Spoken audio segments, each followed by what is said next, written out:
O que torna bela e adorável toda criança recém-nascida é a sua essência. A essência, ela constitui em si mesma a realidade da criança. Qualquer um de nós pode evidenciar como dentro de um bebezinho, de uma criança pequena, existe esse elemento que observa, esse ponto zero com os olhos abertos, sempre captando os fenômenos específicos que estão em volta.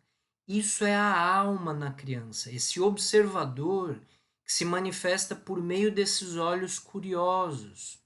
Os olhos, eles são as janelas da alma. Se a gente reparar bem, nós vamos perceber que a criança, ela está sempre no momento presente. A essência, a alma, ela possui uma natureza que ela só se manifesta sempre no agora. Percebamos isso. A criança pequena, ela não possui o tempo na cabeça dela. Não possui isso de estar sempre projetando, sempre ora no futuro, ora no passado, ora projetando, ora lembrando de algo. Como que um adulto é visto de fora normalmente? Você não vê esse brilho nos olhos que a gente vê nos bebês, esse estado de presença. Nós perdemos isso. Por quê?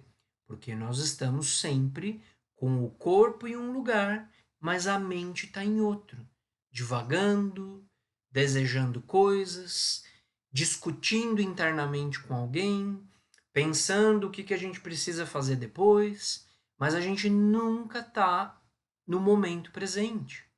Nós nunca estamos em contato com a nossa essência, com a nossa alma. Nós temos, cada um de nós, uma essência dentro de nós, exatamente como a do bebezinho. O problema é que a nossa essência, ela está aprisionada dentro do turbilhão de pensamentos que nos envolve, dentro dessa tempestade interior que está na nossa mente. Se a gente fecha os olhos e olha para dentro, o que a gente vê? A gente vê um caos. É verdade ou não é? A gente vê uma confusão de pensamentos desencontrados, um falatório íntimo, uma bagunça interna, com discursos íntimos, com sentimentos que se sobrepõem uns aos outros, contradições, alegrias e tristezas que ficam oscilando. É assim ou não é? É assim. Não pense que você é o único ou única.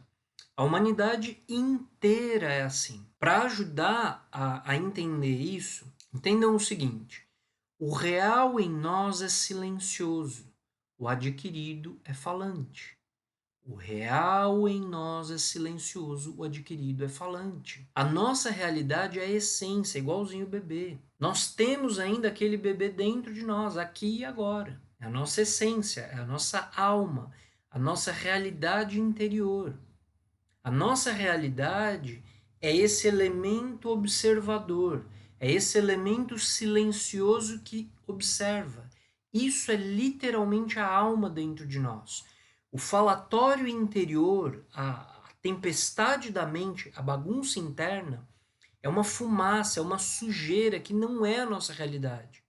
A nossa essência, ela está aprisionada dentro dessa bagunça íntima, dentro dessa inconsciência.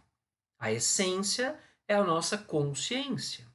A nuvem de pensamentos caóticos e desencontrados é a nossa inconsciência.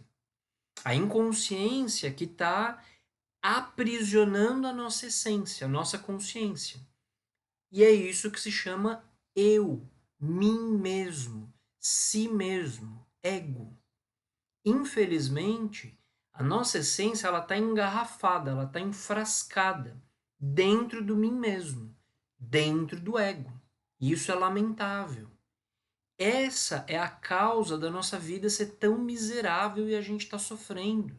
Não é outra coisa, é isso. A gente tenta abafar o sofrimento, se distrair da dor, buscando prazeres, e a dor ou não cessa ou retorna depois, porque a natureza do ego é sofrimento, a natureza do ego é dor. Enquanto houver ego, mim mesmo, vai haver dor. A vida espiritual real, autêntica, é o trabalho que a gente precisa realizar de dissolver o eu psicológico, de dissolver os elementos indesejáveis que a gente carrega dentro para poder liberar a essência dessas prisões que ela se encontra. Esse trabalho é o que o cristianismo chamou, ao longo dos séculos, de processo de santificação, de conversão de vícios em virtudes.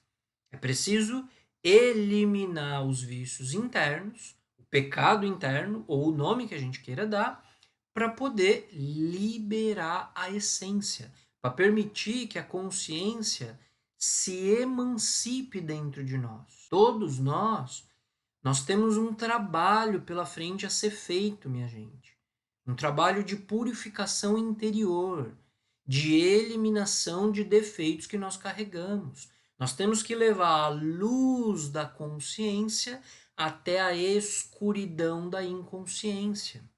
Nós temos que converter a escuridão interior, as trevas interiores, em consciência, em luz da consciência.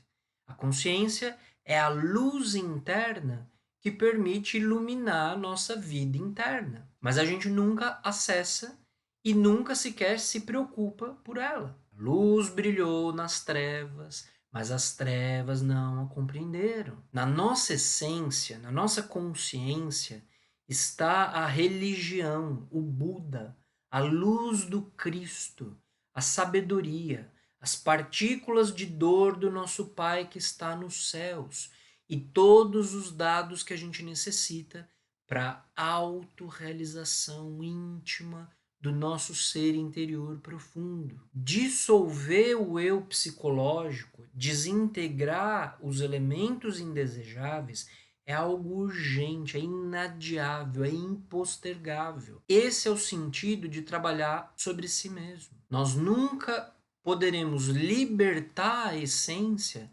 sem desintegrar antes o eu psicológico. Ninguém poderia aniquilar o eu psicológico sem eliminar previamente esses elementos inumanos que a gente carrega dentro de nós. Nós precisamos reduzir às cinzas a crueldade monstruosa desses tempos. Se nós somos sinceros, a causa secreta das nossas ações é isso que se chama inveja.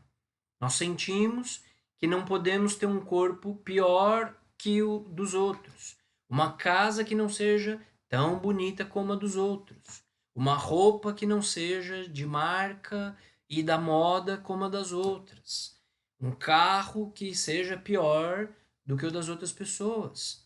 Nós nos comparamos, sentimos que nós somos inferiores por não ter ou não parecer como os outros. E a gente sofre por isso. E ganhamos cada vez mais para poder ter essas coisas e nós não nos sentimos piores do que os demais, se a gente tiver dinheiro para comprar. Nós podemos se auto-justificar do jeito que a gente quiser. O nome disso foi, é e sempre vai ser isso que se chama inveja. E isso está dentro de cada um de nós, aqui e agora. E isso está aprisionando a nossa essência. A natureza da essência é de simplicidade e alegria pelo bem alheio, naturalmente. A inveja dentro de nós sufoca a essência e é a causa por trás da gente trabalhar tanto e ficar expondo a vida nas redes sociais como se nossa vida fosse um objeto numa vitrine. Quem diz que não tem inveja dentro de si, me perdoem a franqueza, mas é um mentiroso ou mentirosa. Ou está se auto-enganando e alimentando algo que na realidade nos amarga a vida e aprisiona a alma. Nós temos que eliminar a cobiça de dentro de nós, a amiguinha da inveja, a cobiça, que torna a nossa vida tão amarga. A cobiça é esse elemento que possui a lógica do mais. Mais roupas, mais dinheiro, mais carros, mais casas, mais seguidores, mais fama. A cobiça, ela nos mantém sempre escravos do futuro, aquilo que eu ainda não tenho. Isso faz com que a gente nunca possa relaxar e saber aproveitar o momento presente. Saber aproveitar e saber ser grato por aquilo que nós já temos. Tem um ditado da China antiga que diz: quem abre o coração à cobiça, fecha-o para a tranquilidade. A cobiça, ela nos mantém iludidos sempre com uma promessa futura, que quando eu alcançar X coisa eu vou ser feliz. E quando se consegue aquela X coisa, nós vemos que a gente não está feliz, porque a felicidade não está em coisas. A felicidade é um estado da alma, é um estado espiritual.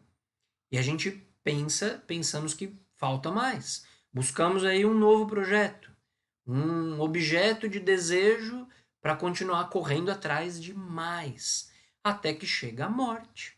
E a gente passou a vida correndo atrás do próprio rabo, correndo atrás de agarrar o vento, e a velhice e a morte chegam, e aí a gente fica surpreso de estar frustrado e sentindo um vazio existencial enorme.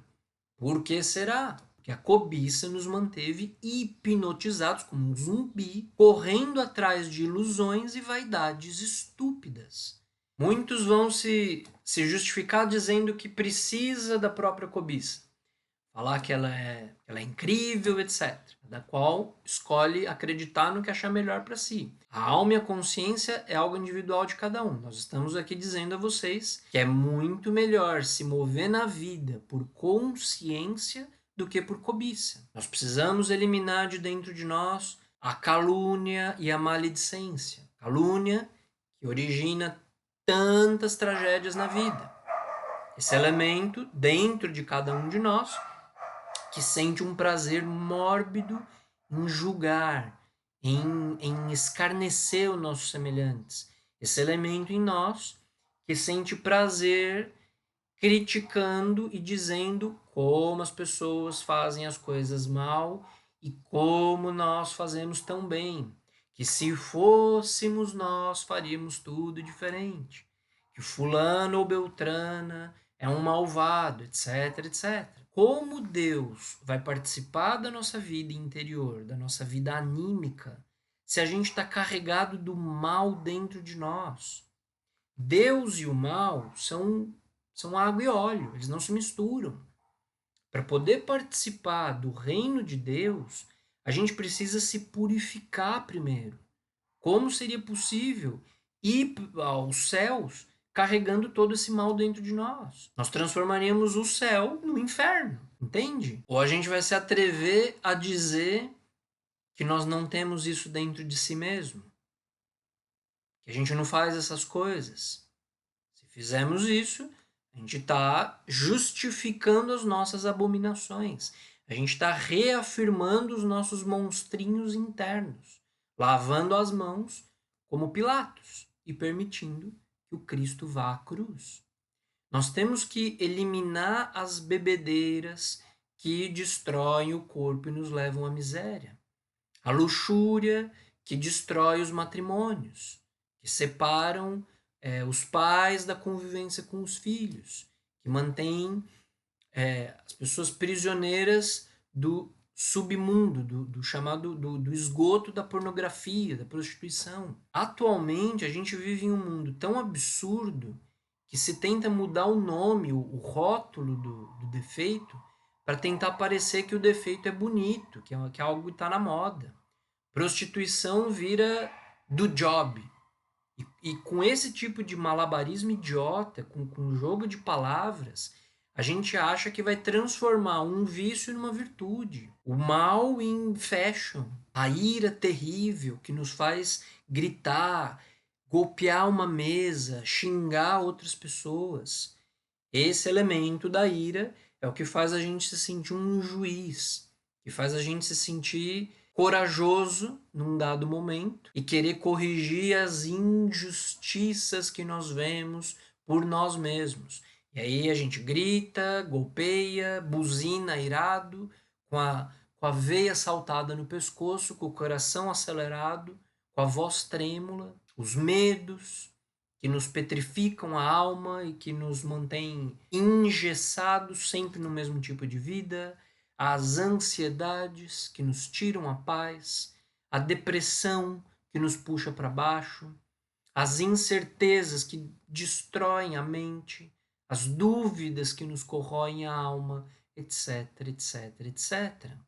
À medida que todas essas abominações forem sendo reduzidas à poeira cósmica, a essência dentro de nós ela vai se emancipar, ela vai crescer e se desenvolver de forma harmoniosa. Essa é a razão do Cristo dizer: em paciência possuireis vossas almas. Minha gente, nós não temos alma ainda. Nós não temos. Nós temos um embrião de alma. Nós temos uma essência. A essência é a matéria-prima com que se fabrica alma. Mas para poder fabricar, nós precisamos primeiro libertar a essência das grades que ela está aprisionada. É preciso que ela se desenvolva dentro de nós, que ela se emancipe, e isso se dá na medida em que essas abominações internas que a gente carrega vão morrendo. Quando o eu psicológico morre, aí resplandece em nós isso que não é do tempo, isso que participa da eternidade. Resplandece em nós a essência. A essência livre, ela nos confere beleza íntima. E dessa beleza emana a felicidade perfeita e o amor verdadeiro. A essência, ela possui múltiplos sentidos de perfeição e poderes naturais extraordinários. Quando nós negamos a nós mesmos, como nos ensinou Cristo, quando nós morremos em nós mesmos, quando nós dissolvemos o eu psicológico, nós gozamos dos preciosos sentidos e poderes da essência. A essência livre, a gota, retorna ao grande oceano. A gota se reconecta à fonte, se liga de novo à sua origem.